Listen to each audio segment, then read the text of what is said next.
저희가 지난 시간까지 히브리서 11장 말씀을 5번에 걸쳐서 같이 살펴봤습니다.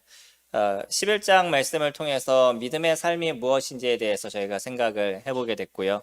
믿음의 선진들이 살아왔던 그 삶의 영역을 통해서 우리도 이 믿음의 삶을 어떻게 살아가야 될지, 그래서 믿음의 삶 살아가기라는 주제로 한 5시간을 같이 이렇게 교제를 드렸습니다. 이제 그러면 그런 삶을 우리는 어떻게 살아가야 될 것이냐라는 부분들이 이제 12장 1절에서 저희들에게 던져주고 있는 내용입니다. 그 TV 잘 안 보시죠? 요즘 무쇠 소년단이라는 프로그램을 합니다. 어떤 거냐면 그 탤런트나 뭐 가수 여자분들 3명이 철인 3종 경기를 하는 거예요. 4명인가 그러네요. 4명인가 그런 걸로 알고 있는데 철인 3종 경기를 뛰기 위해서 선수들 그걸 완주하기 위해서 2달 동안 훈련을 하고선 그것을 준비를 하는 그런 프로그램입니다. 근데 철인 3종 경기라고 얘기하면 수영과 사이클, 그 다음에 달리기 3가지를 같이 하는데 51.5km를 달려가야 돼요. 51.5km라는 것은 엄청난 거리인 거죠. 그거를 갖다가 수영을 하고 끝나면 사이클을 하고 끝나면 달리기를 하는 거예요. 근데 어떤 사람은 한 번도 그 물에 들어가 보지 적이 없을 정도로 물에 대한 공포증이 있는 사람이 있고, 어떤 사람은 자전거에 대한 공포증이 있어서 자전거를 타는 자체를 힘들어하고, 또 어떤 사람은 달리기를 좀 어려워하고 서로 간에 조금씩의 어떤 핸디캡을 안고 있는데, 그거를 2주 그러니까 2달이죠. 2달 동안 연습하면서 그 완주할 수 있는, 그러니까 완주뿐만 아니라 그 정해진 시간이 있습니다. 그 정해진 시간 가운데 들어오기 위해서 연습하는 모습의 그 내용이에요. 약하다라고 생각하는 그 여자분들이 철인 3종 경기를 뛴다는 건 그건 쉬운 게 아니거든요. 남자들하고도 동일하게 시간은 정해져 있는 거기 때문에. 근데 그거를 완주해 나가는 것을 보면서 사람들이 갖고 있는 정신력이라든지 훈련의 효과라든지 이런 것이 어떤 건지를 한번 이렇게 생각해 봤습니다. 수영을 할 수 없는 사람이 그 경기를 뛴다는 게 이게 쉬운 게 아닌 거잖아요. 근데 그 일을 결국은 해내더라고요. 연습하고 수고하면서 결국은 그 일을 해내 나가는데, 그 모습을 보면서 저희 스스로 아니면 또 우리 그리스도인들의 모습은 어떤가라는 생각을 같이 이렇게 해보게 됐죠. 안 된다라고 생각하는 순간 어떤 것도 할 수 없는 게 우리들의 모습이지만, 된다라고 생각한다면 끝까지 그것을 완주할 수 있는 게 또 저희들의 모습이에요. 그들이 뛰면서 하는 얘기가 있습니다. 할 수 있어 하면서 끝까지 뛰더라고요. 다리 넘어져서 다리가 다쳐가지고 걷기도 힘든데 결국은 그 끝까지 달려가는 그 정신력을 보면서 대단하다라는 생각을 이렇게 같이 가졌습니다. 뿐만 아니라 그래, 내가 이 일을 이뤄가고 주님을 위해서 섬겨가는 이 삶의 여정이라는 것이 힘들어 안 돼라고 얘기하는 순간 거기서 멈춰지게 될 것이지만, 그러나 할 수 있어, 가능해 라고 생각하고, 또 우리의 삶을 도로 인도하시는 예수 그리스도 그분을 보게 됐었을 때 충분히 우리는 이러한 믿음의 경주를 잘 해나갈 수 있죠. 첫 번째 말씀을 그렇게 시작합니다. 12장 1절에 보시면, 이러므로 우리에게 구름같이 둘러싼 허다한 증인들이 있으니 모든 무거운 것과 얽매이기 쉬운 죄를 벗어버리고 인내로서 우리 앞에 당한 경주를 하며 믿음의 주여 또 온전하게 하신 이인 예수를 바라보자. 그는 그 앞에 있는 부끄러움을 위하여 십자가를 참으사 부끄러움을 개의치 아니하시더니 하나님 보좌 우편에 앉으셨느니라. 이제 2가지의 모습을 저희들에게 이야기합니다. 우리가 이러한 그 훈련을 해나가는 것, 마지막까지 달려가는 믿음의 여정을 뛰어가는 데 있어서는 이미 이런 일들을 이뤄갔던 많은 선진들이 저희들에게 있다는 거예요. 우리가 11장에서 살펴봤잖아요. 구약에 있는 많은 선진들이 이 믿음의 여정을 잘 마치고 지금은 주님의 나라에서 저희들을 기다리고 있는, 어떤 면에서 보면 그와 같습니다. 그 달리기 하는 거 이렇게 보면 옆에 있는 사람들이 막 박수 쳐주죠. 할 수 있다고 옆에서 막 박수 쳐주고 선수들 이렇게 뛰어가는 것처럼 이 많은 선진들이 그래, 너희들 충분히 할 수 있어, 너희들 그 여정을 충분히 견딜 수 있어, 너희들 그런 사람들이야 라고 저희들을 응원해주는 일들을 이뤄간다는 거죠. 그래서 저희들이 이 허다한 그 많은 증인들을 바라보게 됐었을 때 이 훈련의 길을 끝까지 할 수 있는 힘이 저희들에게 있습니다. 물론 우리가 구약에 있는 많은 선진들을 보게 되면 다윗과 같이 영롱하게 빛나는 그러한 사람이 있는가 하면 그러지 않는 사람도 저희 유명한 이제 삼손과 같은 모습에서도 삼손은 그가 갖고 있었던 좋은 능력이 있음에도 불구하고 안 좋은 어떤 결말들 마지막에 주님을 위해서 했던 일은 있지만 그러나 그의 어떤 여정에 대한 부분이 그렇게 아름답지 못했던 모습도 있죠. 하지만 끝까지 그들은 예수 그리스도 아버지 하나님을 위해서 살아갔던 아름다움의 모습들이 있습니다. 저희들도 동일하게 어떻게 빛날지에 대한 것은 저희가 지금에 달려가는 이 달리는 삶을 어떻게 이뤄가느냐에 따라서 달라질 것입니다. 그래서 저희들의 그 믿음의 여정은 달리기와 같다라고 얘기를 해요. 네, 달리기를 하다 보면 그럴 때가 있습니다. 어떤 사람은 아주 처음부터 열심히 달려가요. 그러다 중간에 지쳐서 쉬게 되죠. 근데 어떤 사람은 천천히 달려가는데 자기의 페이스를 잘 맞춰서 달려가요. 이런 사람들이 롱런을 하게 되죠. 결국은 그 1등을 하거나 이런 경우들이 많이 보게 되는데 저희 그 믿음의 삶도 동일하다고 생각합니다. 저희들의 믿음의 삶이 한순간에 열심히 달려간다 그래가지고 끝까지 달려갈 수 있는 것도 아니고요. 그 페이스를 잘 맞추고 그리고 그 순간순간에 준비해야 될 것을 잘 준비해서 열심히 그 일을 이뤄가다 보면 저희가 어느 순간 그 믿음의 여정들을 마치게 됐었을 때 그래 내가 수고했어 그래도 주님을 보면서 이 일을 이루었어 라는 그러한 그 위로와 힘들을 저희들이 가질 수 있겠죠. 저희 주변에 보면 믿음의 삶을 열심히 달려가던 사람들이 아니 어쩌면 오히려 더 열정적으로 달려가던 사람들이 한순간에 보이지 않는 모습들도 보셨을 겁니다.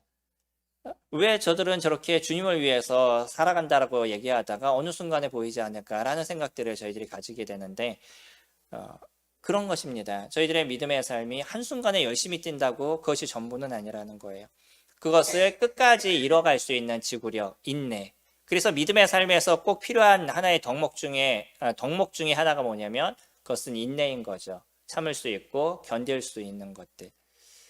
여자아이들이 대단하더라고요.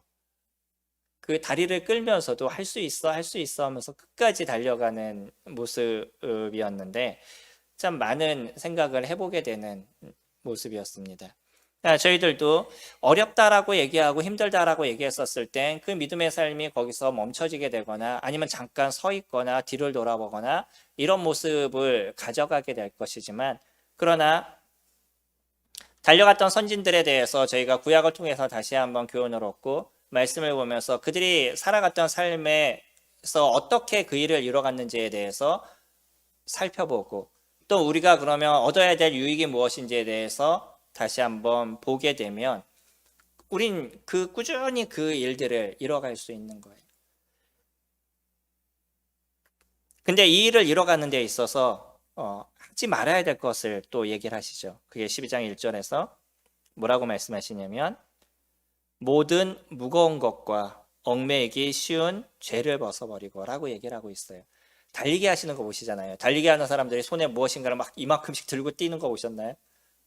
거의 손에 아무것도 안 들죠. 그리고 그들이 입고 있는 옷이 어떤 옷인지 아셔요? 진짜 국가대표 이런 분들 보면 최대한 가벼운 옷들을 입어요. 이게 국가대표 축구 선수들이 입는 옷이 우리가 입는 옷하고 달릴 정도로 엄청 그 가볍고 그 안에 있는 땀을 잘 배출하고 이런 옷들이에요. 되게 비싸고 인체공학적으로 만들었습니다. 신발도요. 그 신발도 우리가 생각하는 상상 이상의 어떤 신발들을 그들이 신어요. 그러면 그 조그만 차이가 경기를 하는 데 있어서는 엄청난 또 효과들을 나타내고 있는 거죠. 우리들도 달리기를 합니다. 열심히 이 믿음의 삶의 달리기를 달려가고 있는데 근데 어떤 무거운 것들을 저희들이 들고 뛰어요. 그렇다 그러면 이미 그 경기는 끝났다라고 보여지는 거죠. 우리들의 인생에 있어서 그럼 무거운 것은 무엇일까요? 성령님들이 이 믿음의 삶을 살아가는 데 있어서 손에 들고 있는 무거운 것들. 아마 여러 가지 우리 각자의 모습은 다 다를 것입니다. 사람마다 생각하는 것이 다르고 현실이 다르고 많은 부분이 다르기 때문에 우리에게 있는 그 무거운 것이라는 것이 어떤 건지 조금씩 다른 모습들은 가지고 계시지만 그 중에 하나가 무엇이 될 거냐면 아마 많은 염려가 될 것입니다. 인생을 살면서는 물질적인 것, 건강에 대한 것들, 또 자녀에 대한 부분들, 그런 많은 염려가 저희들을 끌어내리죠. 하루에도 몇 번의 염려를 하시겠어요? 제가 하루의 삶을 이렇게 뒤돌아보니까 그 엄청난 염려가 제 머릿속에서 안 떠나고 있더라고요. 뭐 교회에 대한 거, 가정에 대한 거, 뭐 삶에 대한 거, 뭐 건강에 대한 거. 알게 모르게 나는 그런 걱정 별로 없어라고 생각하면서도 제 머릿속에서는 그런 것이 나도 모르게 이렇게 다 돌아가고 있더라고요. 오늘도 아침에 일어나서 먹어야 될 약들이 엄청 늘어났어요. 그래서 이걸 쭉 먹으면서 아, 이제 나이가 이렇게 들었구나라는 생각도 함께 가져가게 되는데 이제 이런 것들이 알게 모르게 내 마음 가운데 갖고 있는 염려에 대한 부분들이 되어져 가는 거죠. 어떤 분이 기도 제목을 보내주셔서 저희 교회 아니시고 다른 분하고 이제 같이 기도하는 분들이 계시는데 기도 제목을 이렇게 보내주신 걸 이렇게 봤더니 네, 비슷해요. 연세가 저하고 이제 좀 저보다 조금 많으신데 뭐 고지혈증 아니 뭐 고혈압 뭐 백내장 뭐 이런 어떤 약들 녹내장인가 이런 약들을 쭉 드신다라고 적혀 있으시더라고요. 그래서 아, 이 나이 때는 비슷한 부분들을 가지고 계시구나라는 생각도 가지면서 이게 이제 우리가 갖고 있는 또 하나의 그 받아들여야 될 부분인 거죠. 이때쯤 되면 생길 수 있는 어려움들인 거예요. 그리고 때로는 이때쯤 됐었을 때 우리 몸에 어떤 큰 병도 생길 수 있는 그런 시점인 거죠. 근데 그것에 대해서 우리가 좀 인정하고 받아들이게 됐었을 때 이게 염려가 되는 것이 아니라 해결할 수 있는 힘들을 찾아가게 되어져 가는데 이게 우리에게 염려가 된다 그러면 무엇을 멈추게 되냐면 믿음의 삶을 멈추게 된다는 거예요. 그리고 믿음의 삶을 이뤄가는 데 있어서 자꾸 제한이 되고 어려워져 가는 거죠. 난 그래서 이것 때문에 할 수 없어. 저것 때문에 할 수 없어. 뭐 이런 어려움 때문에 오늘은 주님 앞에 예배 드리는데 힘든 거고 또 이런 어려움 때문에 오늘 때 내가 해야 될 일을 좀 할 수 없고 라는 이야기들을 자꾸 하게 되는 것. 그것이 저희들의 모습이 되어져 가겠죠. 그러면 이 무거운 것들을 어떻게 던져놓을 것이냐. 그게 아까 얘기했던 선진들이 살아갔던 삶인 거예요. 이 선진들도 그런 염려가 없었을까요? 그런 아픔이 없었을까요? 많은 생각들이 그에게 있었을 것입니다. 경제적인 것들, 여러 가지 문제들이 그들에게 있었을 것인데 그 속에서 그들은 무엇을 선택했느냐? 저희들이 그것을 보는 거죠. 저희들이 하루를 살아가는 삶에서 우리는 여러 가지를 선택하는 인생을 살아갑니다. 그 선택에 있어서 나는 어떤 선택을 할 것인가? 그 선택이 주님을 위한 선택으로 내가 생각해서 할 수 있다 그러면 우리는 바른 선택을 하는 그런 시간들이 되었을 것이고 그것이 곧 하나님의 뜻이었음을 우리가 인정하는 모습이 되어져 갔을 겁니다. 뭐 오른쪽으로 갈 것이냐 왼쪽으로 갈 것이냐 이런 것 때문에 고민하지 않으시잖아요. 어떤 것을 선택해도 상관이 없습니다. 다만 왜 오른쪽을 선택했는지 왜 그것이 주님이 원하시는 건지 아니면 왜 왼쪽을 선택했는지 왜 그것이 주님이 원하시는 건지를 내가 생각한다 그러면 어떤 것을 선택했다 할지라도 그것은 문제가 되지 않을 거예요. 그러나 만약에 아침에 일어나서 교회를 갈 것인가 말 것인가를 선택하는데 주님이 나에게 몸이 아파서 오늘 쉬라고 얘기하셔서 오늘 쉬었다라고 얘기하는 거는 온전한 것은 아니겠죠. 물론 진짜 몸이 아프신 건 별 수 없지만 그냥 몸이 좀 피곤하다고 이런 거는 바른 선택이 아닌 거죠. 그건 주님의 뜻이 정확한 거예요. 그러니까 이렇게 선택하는 인생을 살아가는 게 믿음의 삶을 살아가는 저희들의 모습인 거죠. 그래서 이 무거운 것, 내가 갖고 있는 어떤 염려와 내가 무엇인가를 해야 되는 그 무거운 것들을 내려놓게 됐었을 때 그때 비로소 저희가 주님이 보이시게 될 것이고 주님이 원하시는 것이 무엇인지를 바르게 생각하고 선택해 나가는 그런 인생이 저희들이 되어져 갈 것입니다. 믿음의 여정에서 꼭 중요한 것 중에 하나가 그런 것이에요. 이 무거운 것들, 이것을 내려놓지 않으면 그 길을 가는 데 있어서 계속적으로 어려워지고 힘들고 고통스러워져 가는 거죠. 내가 경제에 대한 어려움을 끊임없이 붙잡고 있다 그러면 교회 와서도 자꾸 물질적인 것에 대해서 고민을 하게 되고 주님 앞에 집중하지 못하는 모습이 되어져 갈 것이고 내가 일주일을 살아가는 삶 속에서도 거기에 얽매여서 다른 것을 할 수 없는 모습이 되어져 갈 수밖에 없겠죠. 경제적으로 어려우시면 알바를 하나 더 하시거나 뭔가를 할 것을 우리가 찾고 그것을 위해서 기도하시면 준비할 것들은 만들어갈 수 있겠죠.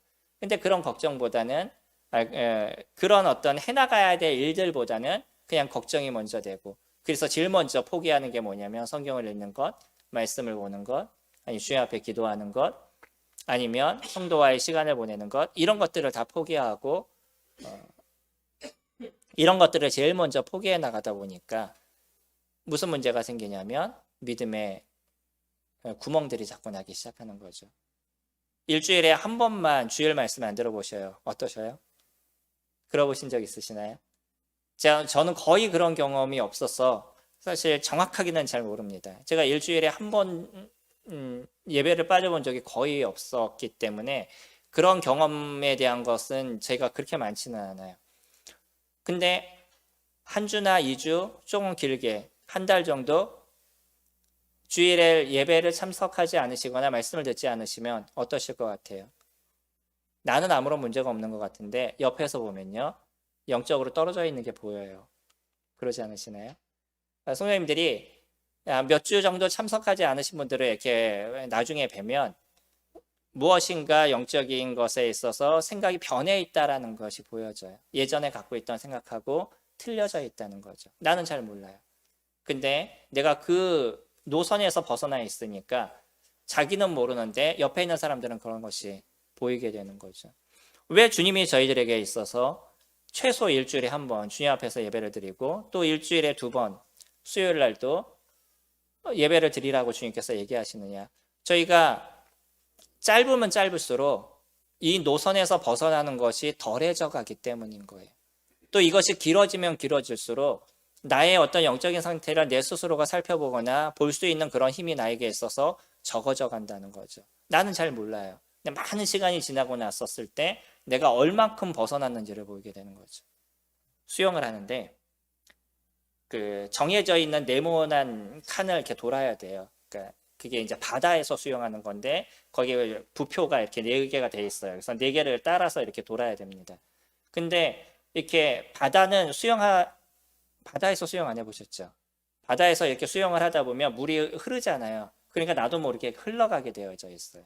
그러니까 앞을 잘 보면서 가지 않으면 내가 앞으로 간다라고 난 생각하고 달려가고 있었는데 보니까 옆으로 이렇게 떠내려가고 있는 거죠.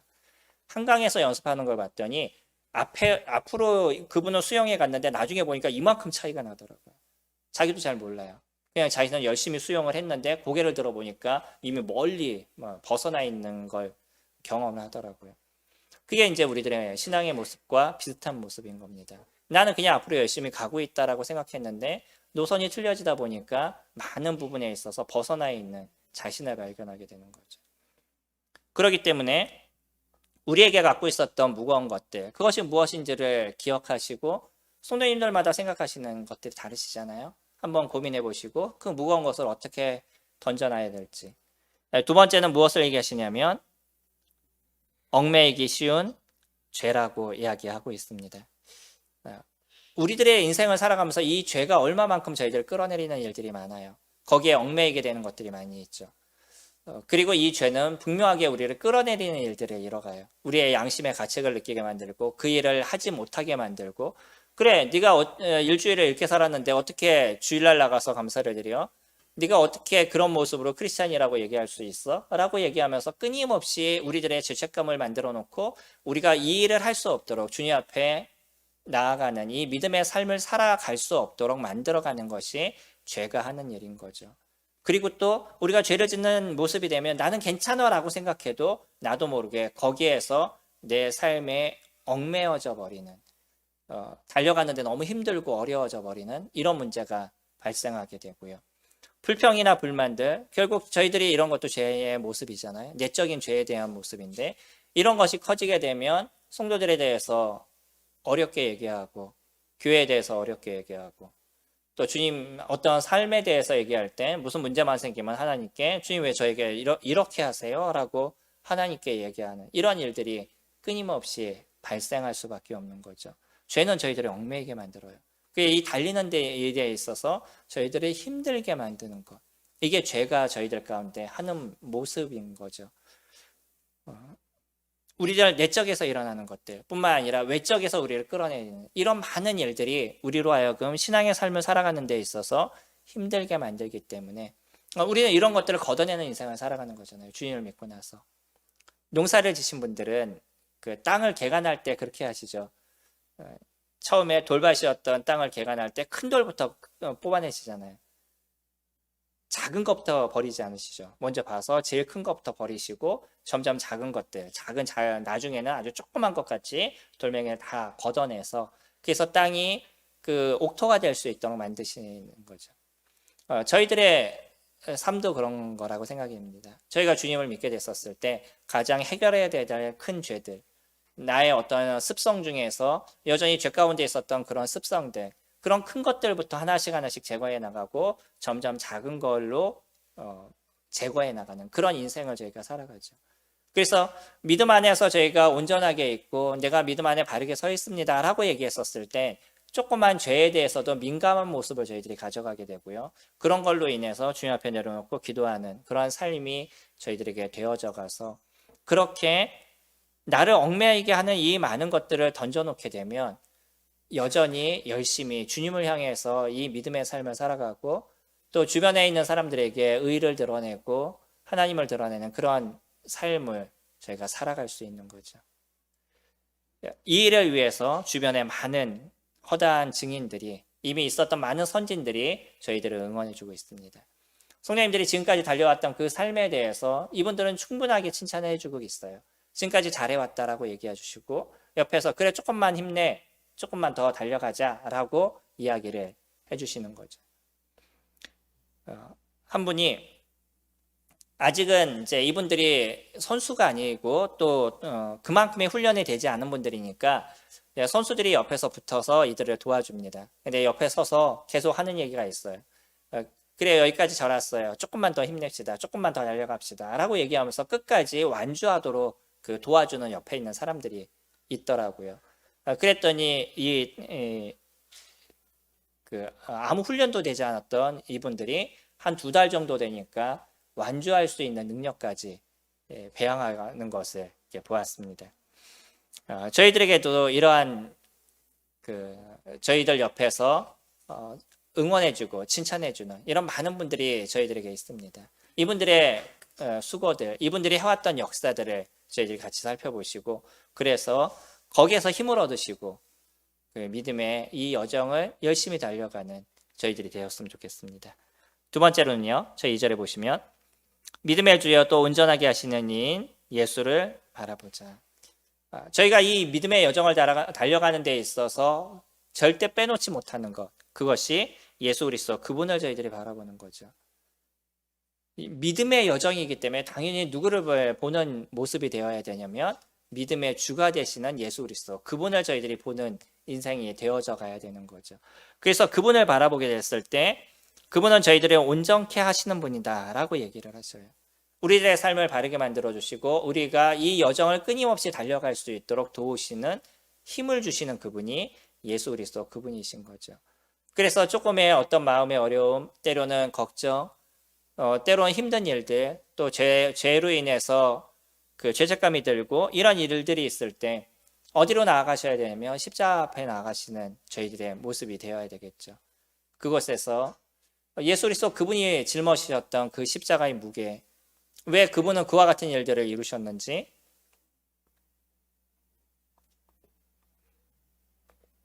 오늘 본문에서 얘기하는 것처럼 그분은요, 그는 그 앞에 있는 기쁨을 위하여 십자가를 참으사 부끄러움을 개의치 아니하셨다라고 얘기하죠.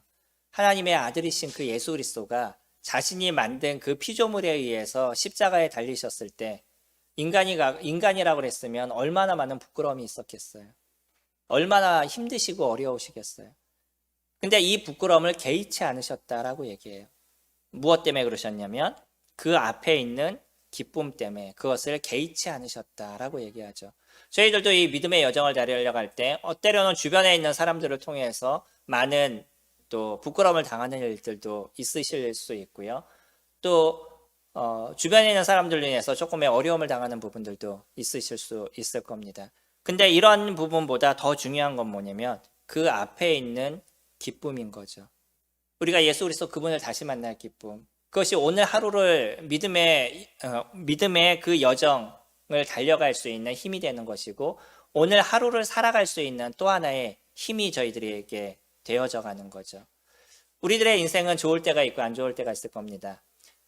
아주 고점을 찍으면서 즐거울 때가 있고, 저점을 찍어서 진짜 힘든 그런 사이클이 계속적으로 반복되는 그런 인생을 저희가 살아가고 있는데, 좋을 때는 상관이 없을 거예요. 근데 안 좋을 때, 이럴 때 저희들에게 많은 어려움이 되고 힘든 부분들이 되어져 갈 것이고, 내가 굳이 이렇게까지 살아야 되나라는 생각까지 들 수 있는 그런 부분들이 될 때도 있을 겁니다. 그러나 그때 우리가 무엇을 보는 것이냐면 우리 앞에 있는 기쁨을 보는 것이죠. 예수 그리스도 그분을 볼 수 있는 힘, 다시 아버지 하나님을 만날 수 있다는 그 힘을 저희들이 갖고 그 인내로서 또 오늘 하루 그 믿음의 삶을 살아가는 그런 여정을 저희가 이뤄가게 되죠. 그래서 자주 십자가 앞에 나가시기 바랍니다. 예수 그리스도는 왜 그와 같은 일을 나에게 이루셨는지, 왜 나를 구원하시기 위해서 이와 같이 놀라운 일을 저희들에게 보여주시고, 왜 그곳에서 그 많은 고통과 아픔을 감내하셨는지, 그분의 흘리신 보혈이 나에게 어떤 영향을 미쳤고, 그분이 받으셨던 그 채찍이 나에게 어떤 힘을 주었는지를 다시 한번 저희가 보게 되면, 그 처져 있던 심령, 힘들었던 마음들, 그런 곳에 다시 새 힘을 얻을 수 있는 그런 일들이 일어나시게 될 거예요. 그분은요, 지금 다시 하나님 보좌 우편에 앉으셨습니다. 완전한 승리를 이루신 거죠.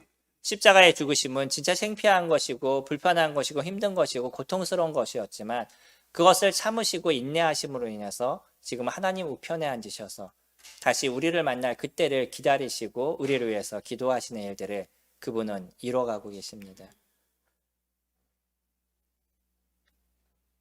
가장 완전한 승리를 오히려 그 부끄러운 십자가에서 이루어 주신 것이 아버지 하나님께서 해주신 거죠.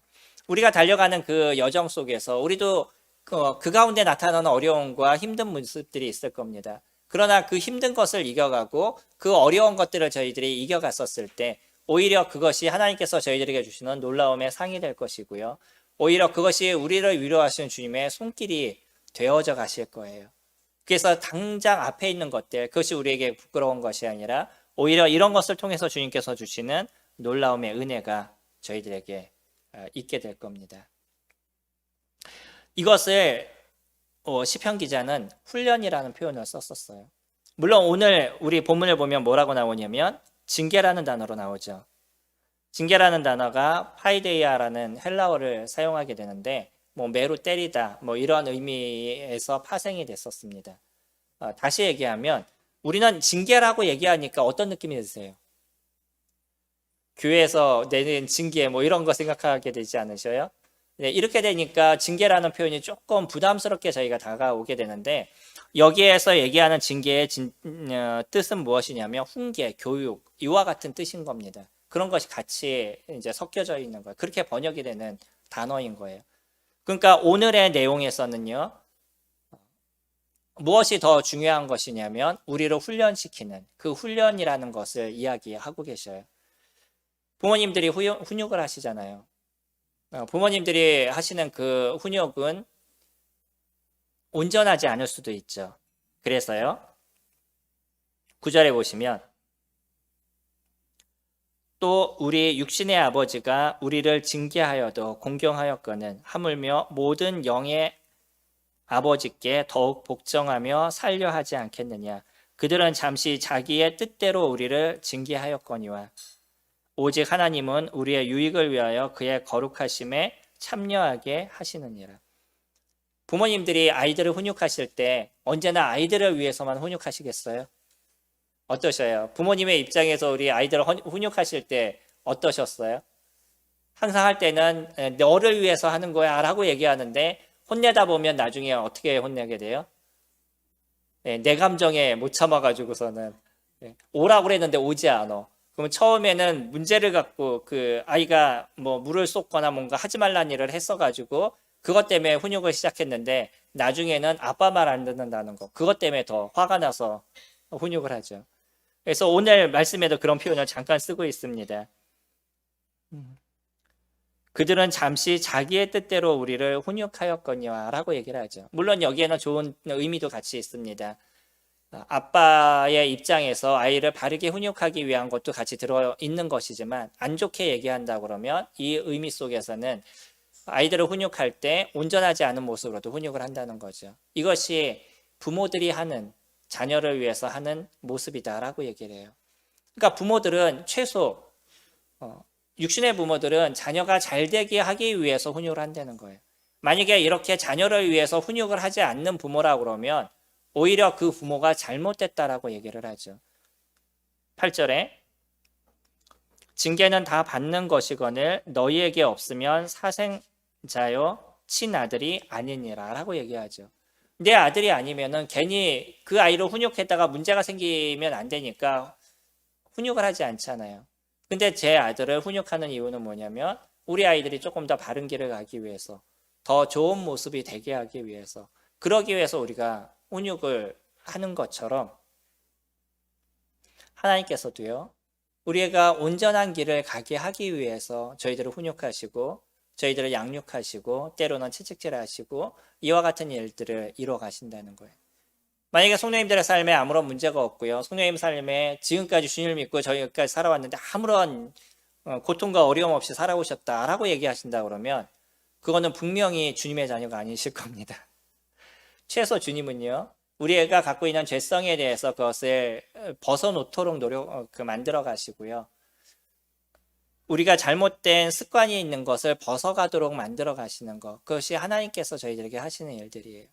그래서 조금 더 온전한 모습으로 주님 주시는 더 큰 은혜를 입기를 원하시는 것, 단지 너 이거 잘못됐으니까 고쳐 라고 얘기하시는 게 아니라 그것을 고침으로 인해서 생기는 더 많은 은혜를 누리기 위한 것, 이것이 하나님께서 저희들을 훈육하시는 이유인 거죠. 저희들이 아이들에게 공부를 가르치는 이유가 그런 거잖아요. 그 공부를 가르침으로 인해서 아이가 그때 배워야 될 것을 배우고 나중에 조금 더 좋은 일들을 이뤄가고 또 조금 더 좋은 직장에 가서 조금 더 편하게 살아가게 하기 위해서, 아니면 그들이 인생을 살아가는 데 있어서 사람들과의 관계를 조금 더 잘 만들어가고 그리고 그 속에서 사회성을 잘 키우게 하기 위해서, 그러기 위해서 우리가 아이들에게 공부를 가르치는 건데, 요즘에 부모들은 좀 다른 부모들도 있죠. 아이들의 공부를 가르치는 이유가 아이가 잘 돼야지 내 얼굴이 쓰기 때문에 예, 그래서 아이들한테 더 어렵게 공부를 시키는 경우들의 부모님들도 없지 않아 있습니다. 하나님은 그러시지 않으신다는 거예요. 하나님이 그래 뭐 얘를 잘 가르쳐서 얘로 인해서 내가 영광을 얻기 위해서, 그래서 하나님께서 우리를 양육하시지 않으신다는 거예요.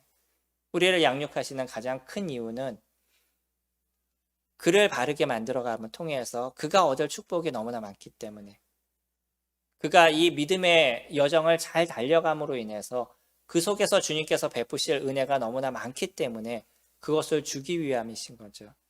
그래서 저희들을 조금 더 단련시키시고 저희를 조금 더 바르게 만들어 가기를 원하시고, 그리고 그 이 믿음의 여정을 온전하게 뛰어가기를 원하는 것, 이것이 아버지 하나님께서 갖고 계신 그분의 마음이시잖아요. 우리는 때로는 달림으로 인해서 생기는 여러 가지 어려움에 대한 부분이 있을 겁니다. 오늘 본문이 11절까지인데 사실 13절까지 보시면, 12절 같이 보시면, 그러므로 피곤한 손과 연약한 무릎을 일으켜 세우고 너희 발을 위하여 곧은 길을 만들어 저는 다리로 하여금 어그러지지 않고 고침을 받게 하라. 달려가는 사람이 다리가 잘못됐거나 길이 잘못됐거나 그러면 어려워지잖아요. 이런 것들을 바르게 만들라고 얘기하는 거예요. 때로는 달려가다 보면 무엇이 있겠어요?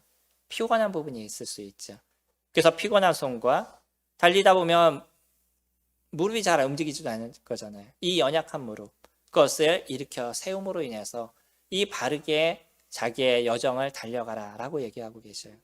우린 여전히 그런 어려움에 대한 부분이 있을 수 있습니다. 힘들고 때로는 좀 멈추고 싶은 그런 여러 가지 유혹과 생각들이 있을 거예요. 근데 그것을 조금 더 이길 수 있는 힘들, 그리고 그것을 넘어설 수 있는 정신력. 그래서 아까 보았던 것처럼 많은 선진들의 응원을 생각하고 예수 그리스도 그분을 바라보며 이 길을 달려가게 됐었을 때 주님은 저희들에게 너무나 놀랍고 크신 것을 주시기 원하신 거죠. 그게 10절입니다. 10절에 보시면 그들은 잠시 자기의 뜻대로 우리를 징계하였거니와 오직 하나님은 우리의 유익을 위하여 그의 거룩하심에 참여하게 하시느니라. 그분의 거룩하심에 참여하는 것, 이것이 우리에게 주시는 유익이신 거예요. 죄가 어떤 역할을 하는지에 대해서 기억하시죠? 죄는 무슨 역할을 한다고요? 사람들을 고통스럽게 만드는 거예요.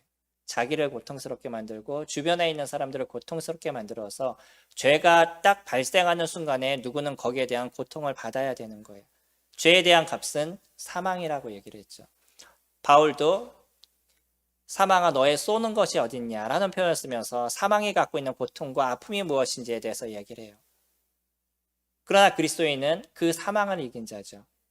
이 사망이 쏘는 것에 대한 고통과 아픔을 저희들은 건너뛴 자입니다. 그러나 여전히 주님을 만나는 그날까지, 우리가 완전한 변화의 삶을 살아가는 그 전까지 우리도 여전히 이 땅 가운데서 이 죄에 대한 부분을 걷어냄을 통해서 이 거룩에 참여함으로 인해서 하나님께서 주시는 그 은혜를 입는 삶을 저희가 살아가는 것이고요. 여전히 만연해 있는 이 죄 가운데서 우리는 그것을 어떻게 이겨가는 삶을 살아갈 것인가에 대해서 고민하고 싸워가는 일들을 이뤄가게 되는 거죠. 그래서 11절, 무릇 징계가 당시에는 즐거워 보이지 않고 슬퍼 보이나 후에 그로 말미암아 연단받은 자들은 의와 평강의 열매를 맺는다라고 얘기하죠.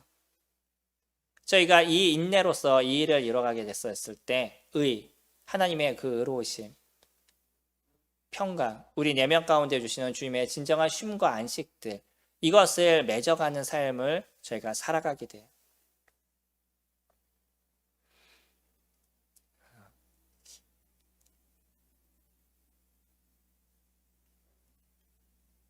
하나님께서는요,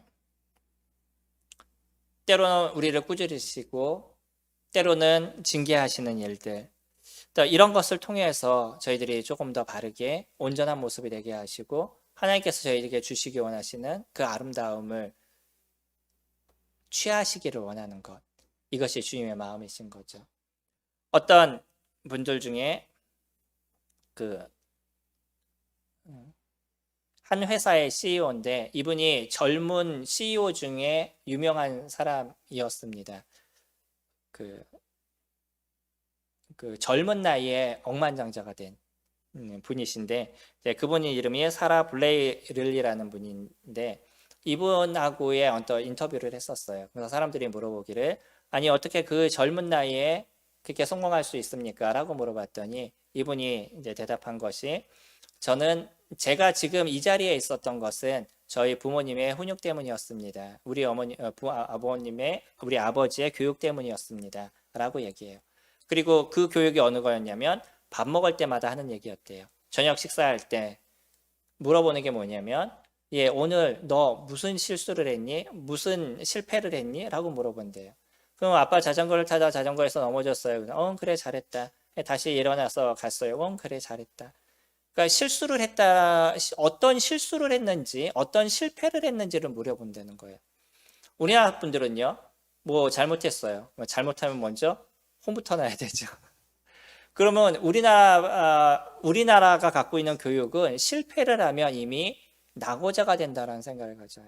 그러니까 어떤 실패를 하거나 실수를 하거나 넘어지거나 그러면 창피하고 부끄러워하는 거죠. 근데 이분은 그러지 않았어요. 이분의 아버지가 어떤 분인지 진짜 훌륭하신 분인데 그냥 이런 실패를 갖고, 그래 그것을 갖고 무엇인가를 배웠니? 라고 물어보시는 거예요. 그러니까 실수를 통해서 무엇인가를 배우고 실패를 통해서 무엇인가를 배워가는 거죠. 저도 어떤 것을 실패하게 됐었을 때 그 한 번의 실패를 통해서 또 다른 것을 배워가는 저를 발견하게 돼요.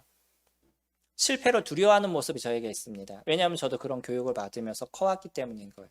아무리 그것이 아니라고 얘기해도 어릴 때부터 너무 많은 시간 속에 그런 교육들, 학교에서뿐만 아니라 가정에서 어느 곳이나 그런, 때로는 교회까지도 그러한 그 교육을 받고 인생을 살다 보니까 어떤 실패를 하거나 실수를 하면 주눅이 들고 자존감이 떨어지고 힘들어지는 그런 저를 발견하게 되는데, 거기서 조금씩 생각을 바꾸려고 노력하는 건, 그래, 이것을 통해서 내가 무엇을 배웠어, 이것을 통해서 무슨 유익을 얻었어 라는 그 유익을 조금 더 많이 생각을 하려고 합니다.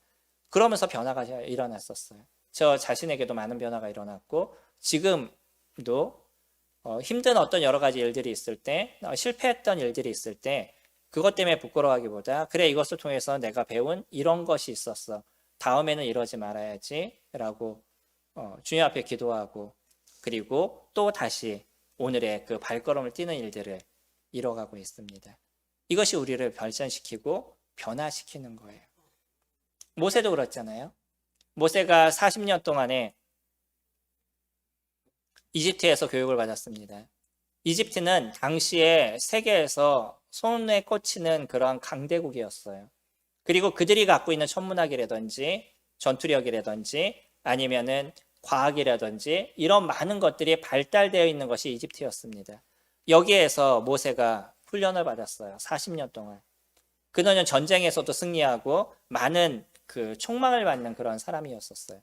그렇기 때문에 모세는 어떤 생각을 가졌냐면, 자기 스스로가 자기의 민족을 구원할 수 있는 존재라고 생각을 했다는 거죠. 그래서 히브리인이 그 부당한 일을 당하는 걸 보면서 그 로마 사람을, 그러니까 이집트 사람을 죽이게 되죠. 이것이 계기가 돼서 결국은 그는 거기서 도망을 가게 됐습니다. 한순간 나락으로 떨어져서 살인자의 모습으로 도망을 다니게 되죠. 그러면서 그가 40년 동안에 미디안 광야에 있었어요. 이곳에서 양을 치고 그런 인생을 보냈습니다. 그런 40년이 지났을 때 하나님께서 모세를 부르셨어요. 왜 이집트에 있을 때 그만큼 그 건장하고 또 그만큼 지식도 충분하고 이랬을 때 주님께서 부르시지 않고, 미디안 광야에서 40년 동안에 그 양치는 일을 이뤄가고 이러한 삶을 살아갔던 그런 모세를 부르셨을까요? 모세는 그 40년 미디안 생활 동안에 하나님을 진짜 배우는 시간들이 되었고요. 자기 스스로를 내려놓고 하나님을 볼 수 있는 그런 시간이 되었을 겁니다. 그리고 나서 하나님께서 그를 부르실 때 얼마나 낮아진 모습을 갖고 있어요. 저는 할 수 없습니다. 저는 안 가겠습니다. 제가 할 수 있는 일이 아닙니다. 라고 끝까지 얘기를 하죠. 그러면서 하나님께서 결국 그에게 너의 형 아론이 있지 않느냐라고 얘기하면서 그에게 동역자를 붙여주시고 이 일을 하도록 이끌어 가시죠. 그리고 나서 그가 40년 동안 이스라엘 백성들을 이끌고 결국은 가나안까지 가는 그 역할을 담당하게 됩니다. 우리들의 인생도 동일한 부분이 될 겁니다. 우리는 많이 실수를 하고 실패를 하는 부분들이 있을 거예요. 이런 것에 대해서 너무나 개의치 마시고요. 이거로 인해서 자존감이 떨어지거나 그래 나는 안 돼, 뭐 난 할 수 없는 존재야 라는 생각들을 버리셨으면 좋겠습니다. 그리고 다시 그 실패와 실수를 교훈 삼아서 오늘의 또 하나의 그 발걸음을 뛰어가는 저희들의 모습이 된다 그러면, 주님께서 저희들에게 얘기하셨던 것, 거룩과 의와 평강의 열매, 이 아름다움의 열매가 저희들 안에서 계속적으로 맺어져 가는 그런 인생의 모습들이 되어져 갈 겁니다. 인생은 마라톤이다 라고 많은 사람들이 얘기하듯이 우리 신앙의 여정도 동일하게 마라톤입니다. 우리가 갖고 있는 그 페이스를 잘 유지함을 통해서 끝까지 인내로서 달려가게 됐었을 때 마지막에 그 꼬린 지점에서 내가 살아왔던 삶의 그 모든 것에 보상을 받는, 내가 살아왔던 삶이 얼마나 의미 있고 뜻 있는 삶을 살아왔는지에 대해서 스스로 위안할 수 있는 그런 시간들이 되실 겁니다. 우리에게 이루어지는 징계, 하나님의 훈육, 이것은 당연하게 성도님들이 받으시는 그런 자녀로서의 삶이라는 것에 대해서 기억하시고요. 마음의 어려움보다는 이 믿음의 삶을 살아가는 것에 대한 기쁨을 누리시고 그 열매들이 풍성하게 맺어져가는 거룩과 의와 평강의 열매가 풍성하게 맺어져 가시는 그런 저와 성도님들이 되시기를 소망합니다. 기도하겠습니다.